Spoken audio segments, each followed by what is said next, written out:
अस्सलाम वालेकुम नाज़रीन, खबर जो सिलसिलो जारी है। खबर शामिल कंदासीं कराची खां सोराबु टाउन जे 8 यूसस मां 6 यूसन ते कामयाबी मानगर पीपीए जालन के इलाइक़े मौजूद समेत गॾा प्रेस क्लब कराची जे साहब मीर अली गौर बलोच सालिम दैनी ॿियनि पारां लाला रहीम गुलखन भुक्ती नूर जमा बुरफत दिलदार बुरफत कादिर बख्श बुरफत सुल्तान बुलेटी अज़ीज़ुल्ला ॾहाणी हबीबुल्ला खासकिल ऐं कमाल बंगाली सिंधी सकाफ़त अजर कया तोहफ़ा ऐं गुलनि जा हार पारां मुबारकूं ॾिनियूं।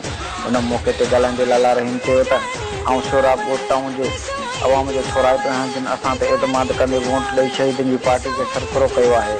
हिन चयो त असां सोराबु टाउन ऐं पहिरियां बि तरक़ियाती कम कराया आहिनि। लासी ॻोठ जे मेन बाज़ार ऐं प्योर ब्लॉक रोड जो कमु हलंदड़ आहे। ॿियूं स्कीमूं बि ॾेई सोराबु टाउन जी बहितरीअ लाइ कमु कंदासीं। हिन चयो त आउं गॾा प्रेस क्लब कराची जे समूरनि सहाफ़ियुनि दोस्तनि जो थोराइतो आहियां जिन हमेशह हक़ ऐं सच जो साथ ॾिनो आहे ऐं अॼु हिते पहुची करे असांजी समूरी टीम खे अजरक ओढ़ाए गुलनि जा हार पारां मुबारकूं ॾिनियूं।